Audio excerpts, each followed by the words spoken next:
অনেক মসজিদে মুয়াজ্জিন নিজে আজান না দিয়ে রেকর্ড করে ছেড়ে দেয়। শরীয়তের দৃষ্টিতে আজানের বিধান কি? আমি একজন চট্টগ্রাম বিশ্ববিদ্যালয়ের ছাত্র। আমি ৩টা কোচিংয়ে ক্লাস নিয়ে থাকি। টিচার হিসেবে ক্লাসে ঢুকলেই স্টুডেন্টদের দাঁড়িয়ে সালাম দেয়।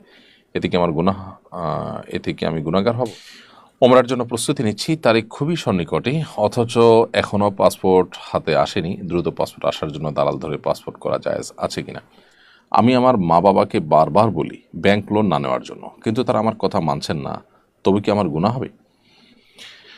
অমুসলিম প্রতিবেশীর প্রতি আমাদের আচরণ কেমন হওয়া উচিত? এরপর ইসলাম আমাদেরকে কি নিচ্ছেন? পাতানো বোনের সাথে সম্পর্ক ছিন্ন করলে কি আত্মীয়তা ছিন্ন করার গুনাহ হবে না?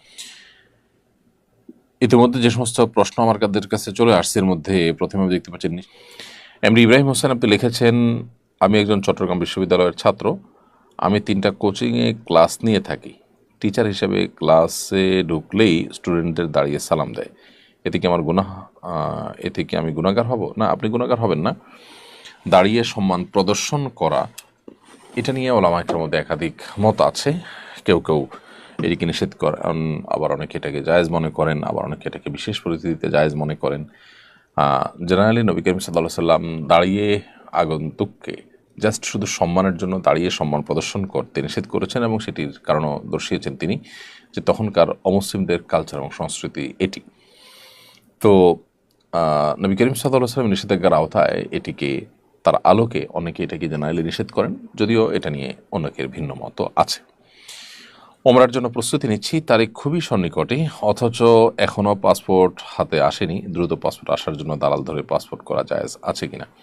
যদি ব্যাপারটা এরকম হয় যে দালাল ধরা ছাড়া বা তাকে টাকা দিয়ে আসলে আপনার ন্যায্য অধিকারটা আপনি পাবেন না, যদি এরকম লেভেলের সমস্যা হয়, তাহলে সেক্ষেত্রে সেটি জায়েজ হতে পারে।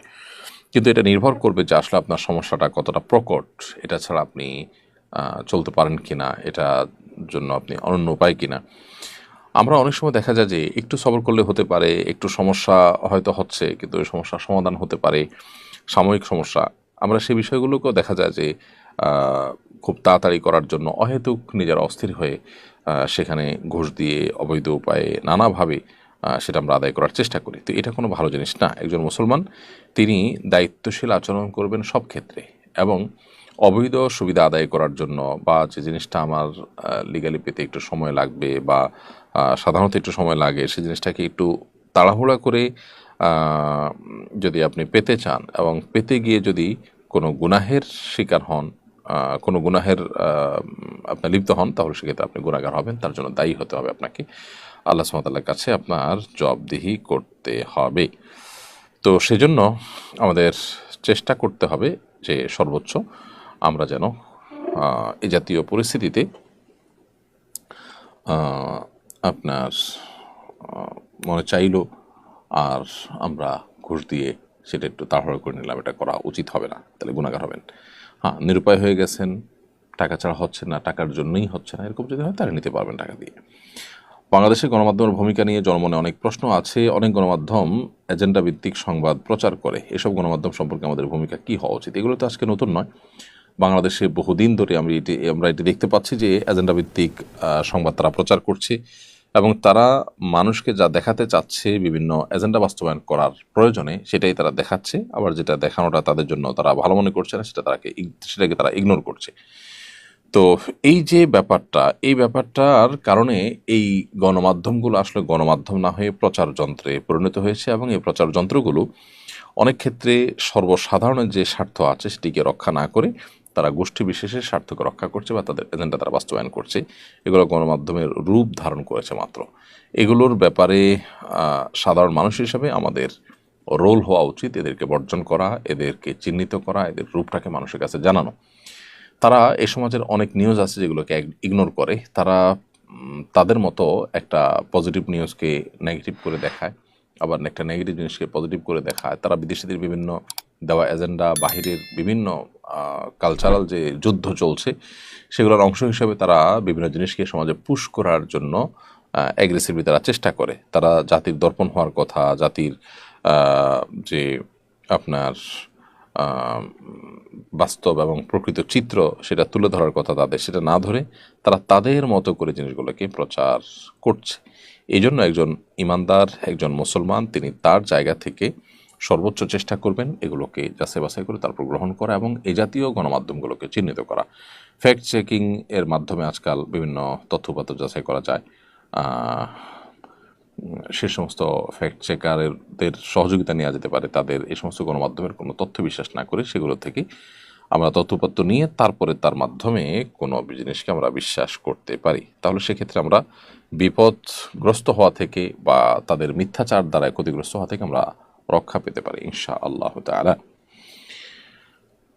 এরপরে প্রশ্ন দেখতে পাচ্ছি আমি এমডি আসাদুল ইসলাম জয়, আপনি লিখেছেন, আমি আমার মা বাবাকে বারবার বলি ব্যাংক লোন না নেওয়ার জন্য, কিন্তু তারা আমার কথা মানছেন না, তবে কি আমার গুনাহ হবে? ভাই আসাদুল ইসলাম জয়, আপনার বাবা মাকে ব্যাংক লোন নিতে নিষেধ করার পরও তারা যে ব্যাংক লোন নিচ্ছেন এবং আপনার কথা শুনছেন না, সেজন্য তারা গুনাহগার হবেন এবং আপনি যেহেতু নিষেধ করেছেন অন্যায় থেকে আশা করা যায় আপনি আল্লাহ তাআলার কাছে গুনাহগার হবেন না। তবে আপনি যদি ওইটার সুফল ভোগ করেন, সেটার যে লাভ সেটা যদি আপনি ভোগ করেন, তাহলে সেক্ষেত্রে আপনার দায় আসবে। আপনার উচিত সেই লাভটাকেও অ্যাভয়েড করা, বর্জন করা, এবং আপনি নিজে চলার জন্য কোনো ব্যবস্থা না থাকলে নিজে উদ্যোগী হয়ে আশু কোনো একটা ব্যবস্থা গ্রহণ করা, তারপরও হারামের উপর নির্ভর না করা। বাবা মাকে বুঝিয়ে যদি বিরত রাখতে না পারেন, তাহলে বিভিন্ন কৌশলে বিভিন্ন পদক্ষেপ নিয়ে তাদেরকে কিভাবে বোঝানো যেতে পারে, তাদেরকে কিভাবে কনভিন্স করা যেতে পারে, তাদেরকে কিভাবে সংশোধনী আনা যেতে পারে, সে বিষয়ে আপনি নানাভাবে চেষ্টা চালাতে পারেন।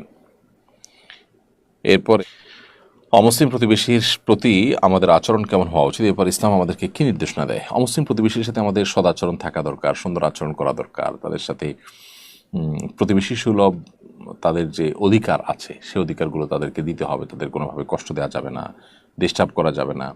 তাদের সাথে আমাদের খাদ্য, খাবার, উপহার এগুলো আমরা শেয়ার করতে পারি, আদান প্রদান করতে পারি। তাদের সাথে আমাদের স্বাভাবিক আচার আচরণ থাকতে কোনো প্রকার বাধা ইসলাম আমাদেরকে দেয় না। আল্লাহ সুবহানাহু ওয়া তাআলা বলেছেন কোরআনে কারীমে, লা ইয়ানহাকুমুল্লাহু আনিল লাযীনা লাম ইউকাতিলুকুম ফিদ-দীন ওয়া লাম ইখরিজুকুম মিন দিয়ারিকুম আন তাবাররুহুম ওয়া তুকসিতু ইলাইহিম ইন্নাল্লাহা ইউহিব্বুল মুকসিতিন। যে সমস্ত অন্য ধর্মাবলম্বীরা তোমাদের উপরে কোনো ধর্মযুদ্ধ চাপিয়ে দেয়নি, কোনো প্রকার তোমাদেরকে দেশান্তর করে ছাড়েনি, তাদের প্রতি সদাচরণ করতে, ন্যায়নিষ্ঠ আচরণ করতে আল্লাহ তাআলা তোমাদেরকে নিষেধ করেন না, বরং আল্লাহ তাআলা ন্যায়নিষ্ঠ আচরণকারীদেরকে ভালোবাসেন। সো আমরা তাদের সাথে নিষ্ঠ আচরণ করব, তাদের প্রতি সদয় আচরণ করব, ইসলামের সৌন্দর্য আমাদের আচরণের মধ্য দিয়ে ফোটানোর চেষ্টা করবো ইনশাআল্লাহ তাআলা। এমডি আলামিন ইসলাম আপনি লিখেছেন, পাতানো বোনের সাথে সম্পর্ক ছিন্ন করলে কি আত্মীয়তা ছিন্ন করার গুনাহ হবে? না, পাতানো বোন পাতানোটাই তো জায়েজ নয়। পাতানো বোন পাতানোর মধ্য দিয়ে পর্দার বিধান যেমন লঙ্ঘন হয়, শরিয়ার পর্দা সংশ্লিষ্ট আর অনেক বেশি বিষয় আছে যে বিষয়গুলো লঙ্ঘন হয়, যার কারণে এরকম তথাকথিত পাতানো বোনের এই কনসেপ্টটাই ইসলামী শরীয়তের দৃষ্টিকোণ থেকে নাজায়েজ। সো সেই পাতানো বোন থেকে দূরে সরে আসলে সেটা অবশ্যই আত্মীয়তার চিহ্ন বললে গণ্য হবে না। নাজিউল্লাহ আল জিহাদ আপনি লিখেছেন, মিশর থেকে বলছি, এখানে অনেক মসজিদে মুয়াজ্জিন নিজে আজান না দিয়ে রেকর্ড করে ছেড়ে দেয়, শরীয়তের দৃষ্টিতে আজানের বিধান কি?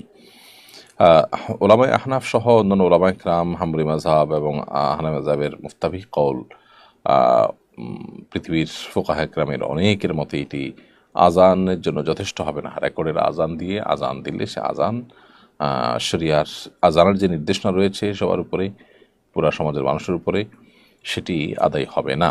যদিও যারা রেকর্ড আজান দিচ্ছেন সে সমস্ত ওলামায়ে কেরাম অনেকেই এটিকে জায়েজ মনে করেন, বাট আমরা এটাকে জায়েজ মনে করি না।